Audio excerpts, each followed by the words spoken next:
Welcome back, everybody, to the Aaron's High Cap Adventure Radio program. Again, September 15th, 2018. This is the interview segment of the show. However, I didn't have a guest today because I had all these articles building up, and I kind of wanted to discuss some or talk about them, or just, I got a feel-good story. I've got a story of food-related that Trey and I were talking about, we're going to discuss. Then I have a story on a bad guy's gun jamming, which brings up a great topic of conversation. So first, let me start with this one. I got this one on August 30th, the Telegram paper. Boy saved after sticking finger out of manhole. Sounds like an interesting headline, doesn't it? This is Madison, Wisconsin. An 11-year-old boy sucked into flooded Wisconsin storm sewer was saved when an eagle-eyed firefighter saw the boy's fingers pop through an opening in a manhole cover. The astonishing rescue Tuesday evening came as storms pounded the southern half of the state and southeastern Minnesota. The Calumet County Sheriff's Office said the boy was playing with friends in a flooded drainage ditch after the rains passed around 6 p.m. in the village of Harrison. He disappeared under the water and didn't surface. A dive team, sheriff's deputies, and volunteer firefighters responded. Deputy Fire Chief Wesley Pompa said that when they arrived, they found a bystander trying to hold on to the boy, but he was sucked into the culvert that led to the storm sewer. Pompa said the water was rushing so quickly it would have sucked a full-grown man into the culvert. The rescuers could do nothing except to try to determine where the flow might take the boy. Pompa called the village road superintendent, Bob Kessler, to the scene to help map out the sewers.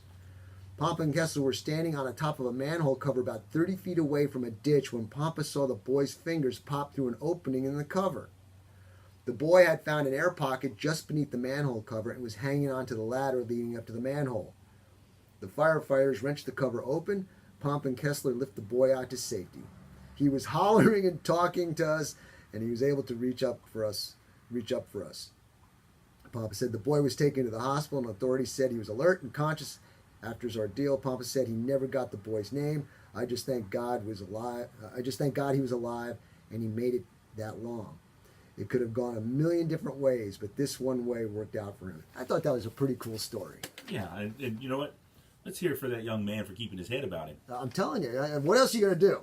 You know, when you're in that situation, you either freak and die, or you say, okay, work it out. That reminds me of a story of a fisherman, a cook on a fisherman boat. It sank, and he was underwater in a sunken ship in an air pocket in total darkness for, I think, 2 or 3 days. 2 days, I think. And all of a sudden, out of nowhere, lights come and bubbles come up, and then somebody pops out of the water and says hi, and the guy's like, oh my God, he's freaking out. But, you know, he just maintained his cool. I guess he figured this is my fate unless something else happens. It's just amazing. I think the only thing that had made that story better about the fisherman is if when the guy popped out of the water, he says, oh, imagine meeting you here. Yeah, right. Or you want tomatoes on that taco or what? Okay. I got this story here. Actually, I want to say this one for last, I think, Trey, the one about the food, because I know we'll get into a conversation about it. I wanted to talk about this article. Police say shooters gun jammed during office rampage. If you know me, you probably know where I'm going with this. Cincinnati. The shooter who killed 3 people in the lobby of a downtown Cincinnati office high-rise could have killed many more if his gun hadn't jammed during the 4-minute rampage. Newly released security footage from inside the lobby showed the gunman firing randomly while carrying a briefcase with hundreds of rounds of ammunition over his shoulder. The footage also showed 29-year-old Omar Enrique Santa Perez walking quickly past a security turnstile Thursday morning just as he was shot by police officers fired through the plate glass window. I'll leave it at that. The reason I read this story is this. Ladies and gentlemen, he could have caused so much more carnage had his gun not malfunctioned. Had he known how to clear his weapon, he could have killed many more people. Now let's reverse that. Here you are, the good person. Something's going down, you pull out your weapon, but because you don't know my mathematical equation of mindset plus mechanics equals response time, you have a malfunction with your firearm and now you're dead in the water. You don't know how to clear yours, and if there's any guns around, you probably couldn't get them functioning as well. So as this bad guy wanted to cause damage and death, he couldn't because he didn't understand his weapon. It could be the same for you. You may not be able to stop somebody because of your lack of training, even though you got a license. And getting a license, an idiot could do, okay? And you got this gun and you think you're big and bad, but if all of a sudden your first shot malfunctions the gun, what good are you if you don't know how to clear your weapon, okay? So I just thought it was a great illustration that it can go either way. The bad guy didn't know how to do it, so... You know what? Let's pray that all of our enemies have that misfortune. That's right. That's right. But it can happen, man. It can happen to the good guy. And I show in my classes all the time, ladies and gentlemen. When I'm going through LTC class and I'm going through seminars, that's one of the things I always show is how to clear malfunctions. Because it's going to happen sooner or later. It could happen because you got a dirty gun. It could happen because you limp wristed. And let me tell you something else, too. All you people out there with these micro guns, these micro guns need every bit of energy of that cartridge to make the gun work. When you have a large frame gun, you have a lot more weight. So when the explosion of the cartridge happens in the chamber and it throws back that chunk of metal on the slide, that slide's got momentum and weight to carry it. It covers some of your potential mistakes in handling the weapon. When you have a small firearm, everything's tighter, everything's smaller. It has to work based off the energy of that cartridge. You steal any energy away from that cartridge, you're going to have a malfunction. And if you don't know how to clear that malfunction, you got a piece of metal that's not worth squat. Okay? So I thought that was a great story to represent that. Now, school districts upgrade security measures. In the wake of several school shootings nationwide, Central That's easy for you to say. Yeah, Central Texas districts are reviewing their security procedures. Some are adding more safety personnel, some are adding newer locks and more security cameras, and one district, Moody, plans to arm its staff members. In keeping with Texas's Guardian Plan, part of the 2013 legislation designed to make schools safer, Moody Independent School District employees can volunteer to be trained to carry a gun on campus. The district is only taking volunteers, and not every volunteer will be considered capable enough to be armed after going through training. The district will not release the names of which staff members will be carrying weapons to avoid giving information that potential attacker could use. Okay, very good.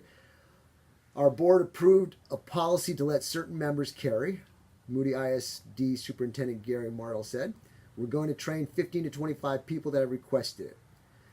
Martell said he cannot divulge exactly how the district decides which staff members will be permitted to carry a weapon, but not everyone who goes through the training will be armed. We're going to discuss it with the people who do the training. We're going to also look at the logistics, where these people are going to be located. There's going to be a number of things that come into it that will be determined behind closed doors. Now look, on this topic, I want to applaud these people who are utilizing the Guardian Plan as compared to not doing anything. There's a program out there. They're utilizing it. I have schools contacting me for training. I'm not going to say who they are until they give me the permission to say so. And we're working at the details to go through the training and get them up to speed. Okay? Because remember, ladies and gentlemen, mindset. You have to have the mindset, and you must have the mechanics, and you must have the concept of the idea under stress if something happens to utilize everything around you for your benefit. It's like using the Force, right? When, who was it? Vader and Obi-Wan, they're fighting, and not Obi-Wan, Luke, they're fighting, and all of a sudden Darth starts throwing stuff at him via his mental ways, and he's throwing things at it, and all of a sudden Luke can't control it. Well, pretend you're the Darth Vader using things for good. You got all these things around you that you can use to utilize for your success.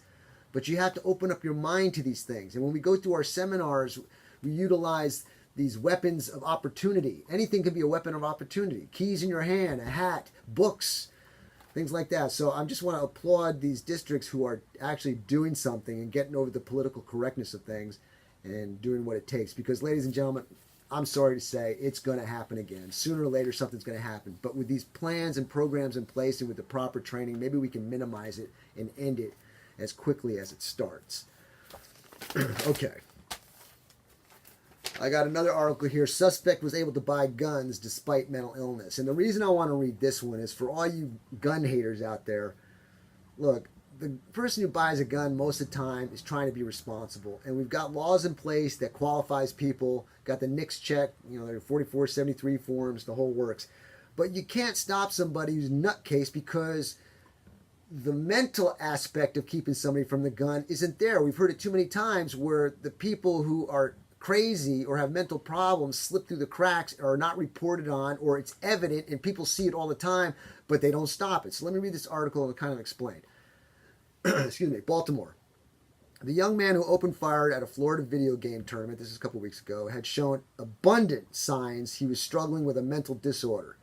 He was prescribed an antipsychotic drug as an adolescent and had been hospitalized at least twice for mental illness.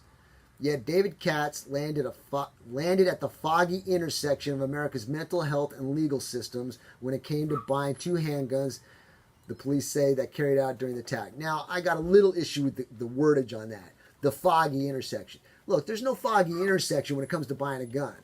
When you fill out that form, they're going to do a check. I know I've done it hundreds of times. And you either pass it or delay it or you're denied it.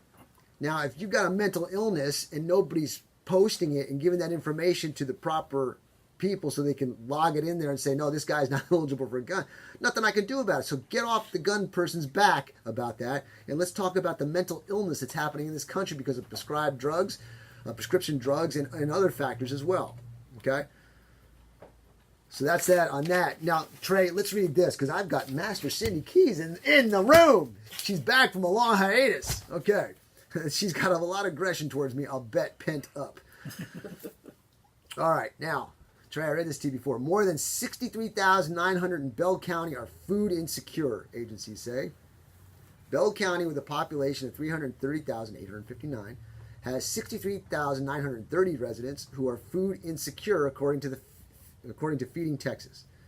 The statewide nonprofit organization, formerly known as Texas Food Bank Network, has a mission to lead a unified effort for a hunger-free Texas. Helping Hands Ministry of Belton is hoping to shine a light on the issues of hunger and the 1 in 5 people in Bell County who live in food insecure homes. Food insecurity means that a family does not have the consistent access to the food they need because of a lack of money or other resources at times during the year, said Tasha Roberts, Executive Director of Helping Hands Ministry. One of the times families face strained resources is during the holiday season.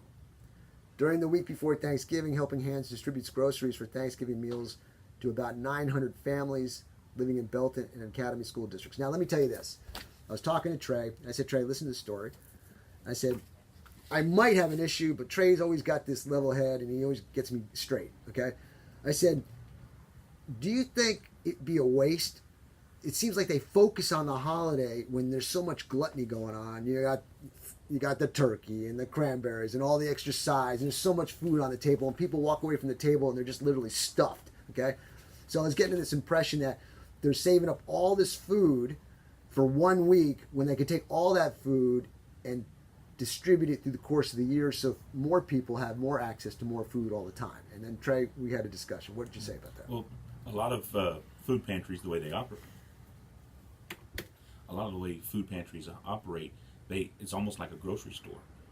The client can go in, they have someone that'll aid them, will assist them, and it's like a shopping cart, and they select the items, but you're not getting like boutique or high dollar stuff. You're not getting caviar. You're not getting things like that. You're getting dry goods like 10-pound bags of beans, 10-pound bags of rice, potatoes, not instant stuff, not ready-made meals. It's stuff that requires cooking, but it will sustain and produce many meals out of it, not just one meal out of the bag. And I think that's where Janae comes in. Janae, the whole reason I wanted Janae on was because I wanted her to be able to tell people how she can utilize a little bit and make a lot out of it. And I think she does that really well. Yeah. But the food pantries are there for economically depressed and underprivileged areas. Milam County is one. Bell County, you mentioned, has 540,000 people in it. 600. Or 600 some odd thousand. A lot of people. And 70,000 of them are food insecure. I mean, that's 10% of the population. When it comes time for holidays, yeah, you get a little extra. You get your a turkey. It's not going to be just huge, gigantic turkey, but you'll get a turkey. You'll get, a can of cranberry sauce. I didn't want to sound like a Scrooge. I was just saying, Right. I was trying to be actually opposite of that in the sense where I wanted to make sure there wasn't just a food waste. Granted, everybody would love to have a beautiful Thanksgiving, but sometimes if you're just surviving, let's stretch Right. out the survival rate, Exactly, but you got to consider that there's also the morale. Yeah. You've got a family of five, and the kids want to be able to say, "Hey, we had Thanksgiving too." It may not be a fine silver gravy boat Yep. and all that fun stuff, I agree but with it's a that. Thanksgiving and it's a family meal. I agree with that thought process. And the big deal with food pantries, people need to contribute. They run on the largesse of people at large. A lot of them are sponsored by churches and nonprofits like that, but they need all the help they can get. Trey, the clock is ticking. Give me the example you were giving about buying stuff. Oh, you could go to when they have the big sales at like Walmart and HEB. Hey, pick up a can of green beans for 20 cents a can. Well, go buy a couple of cases. That $10 you spend there, that's what 2 Starbucks coffees for you, or it could be 3 meals for 7 people. No, that's a pretty efficient, pretty That's right. good use of your resources there. I would urge, and this is just for me personally, do your research. If you're going to contribute to somewhere, give your time, give your money or goods. Do your research. Find the ones that don't spend most of their donations on administrative costs, but actually apply it towards the people they're trying to help. Ladies and gentlemen, there's people out there who don't care. I'm not talking to you. There's people out there who care but don't think they can do anything. That's a crock. You can do something. There's people out there who care and want to do something. This is a great opportunity for you to do it. There's people out there who care and want to do something and will do something, but make sure you do it in a manner I think that's effective. So if you're going to go to places, check them out, make sure they're good and they're beneficial to all so that your time, money, and efforts aren't being squandered by somebody else. Can I inject something? Oh, go right ahead. Well, Talking to the mic, Miski. well, I know if you call the food pantries, if you'll ask them what they need, they'll tell you what they're getting low on, so you won't be giving them extra stuff that they already have. That's right. Like I said, do your research. And there's a few of them. I had an interview with somebody. Ladies and gentlemen, if you go to my YouTube channel and scroll down towards the bottom, you'll see an interview with, I think his name is JC. It's been a while, but he's wearing a fluorescent green shirt, lime green shirt. Pick out that video. He'll talk about it. I want to try and get him back on because this is a big thing as we're coming down to the holiday seasons towards the end of the year. So check that out, and hopefully I can get him on soon. But Trey, I'll tell you what, let's close this up. Let's take a break. When we come back, we're going to have Master Cindy Key doing something physically to me so that you can stay protected, okay? So I'm putting up my services as the punching bag. Okay, see you on the other side.